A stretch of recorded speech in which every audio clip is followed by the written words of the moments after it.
Welcome back. What's up, everyone? Welcome to Not Your Father's Capital and being a part of the community. And today I'm going to make this video. We're going to talk a little bit about Sam Bankman-Fried. Yes, crypto's Person of the Year in 2022. Our favorite guy, Sam Bankman-Fried. We're going to talk a little bit about what is going on within his trial and where we see this all playing out into the future. And then I want to talk a little bit about some of the conspiracy theories that lie within. All right, so stay tuned to the end of this video where I give you guys my thoughts on all that. But first, if you have not done so, hit that subscribe button. It is important for the channel to grow, and let's get down into it. So as I said, will and why did Sam Bankman-Fried plead not guilty? Okay, so he did plead not guilty at arraignment. And now I want to preface this by saying I have no legal background. However, I do have some education as it surrounds to how trials are conducted and basically the Sam Bankman-Fried saga and what is he looking at when it relates to the legal system and how this may play into a couple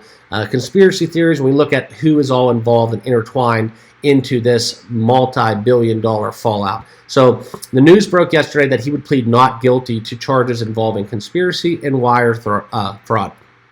Okay, so a lot of people are thinking, why would he plead not guilty? So a couple things that pop into my head is he is just outright delusional with his family and does not believe that he is guilty.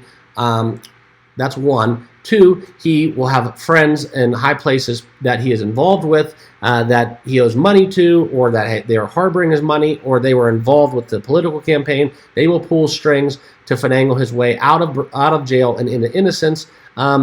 Or ultimately, basically, he was offered a plea deal and did not like the terms of that deal, so he would rather go to trial and roll the dice. Okay, so any way you spin it, he is probably going down, and he is most likely going down in some form or fashion within the legal system. Okay, so also this could cause a lot of, I don't want to say blackmail, but a lot of theories and thoughts to come out from people ranking in high places, if you will, where he may have some dirt on some people, and he could be using a trial to kind of leverage that information to get a better plea deal. Okay, so there's a lot of things that are at bay, and the fact that somebody, two people actually, came together and posted $250 million bail is outright fascinating. So that is basically what is going on. This is a very high-profile trial that is going to be followed very closely in the next coming months and possibly years.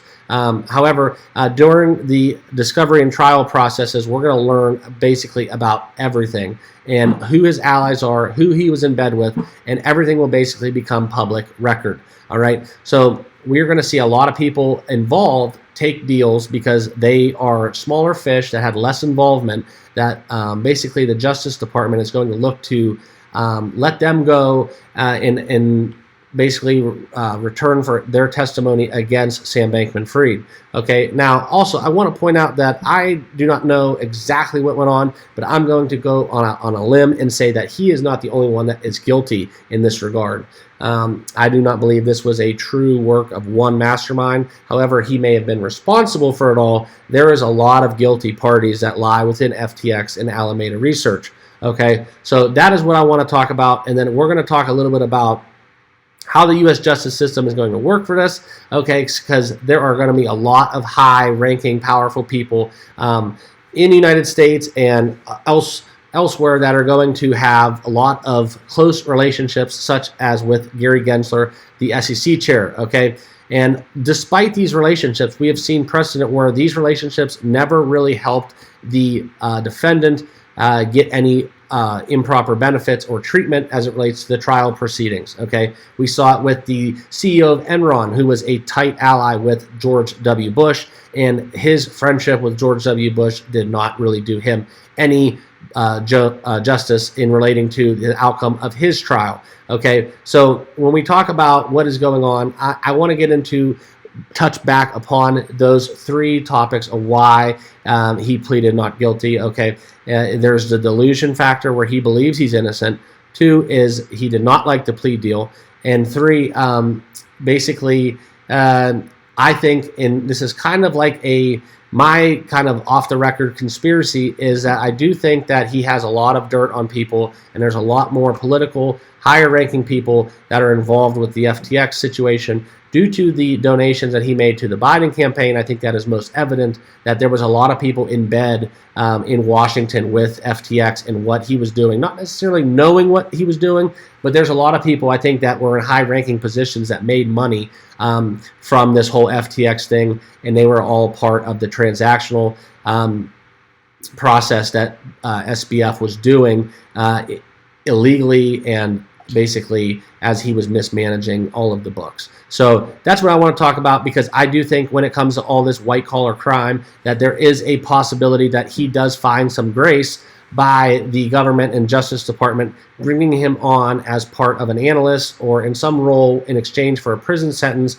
who basically utilize his knowledge and expertise of blockchain technology due to his extensive educational background and kind of being an ally for the United States as we fight a lot of hacking and data breaches and so on and so forth globally. Sam Bankman-Fried might end up working for an organization such as the CIA or something in some post behind closed doors where he's not touching anybody's money, but he's kind of helping the U.S. government get a step up in the race to essential, information dominance globally. So that's my conspiracy theory, how I could see this playing out. I want to know down below, though, what do you guys think with Sam Bankman-Fried? Should they just swallow the key and lock him up forever, or is there a possibility that he never sees the light of day again? There's all these angles and sides to consider. I hope that all justice is carried out swiftly and promptly, and everything is done right by the people that he has affected in the end. So thank you guys for watching. Hit that subscribe button. Let me know your thoughts down below, and we will see you all in the next video.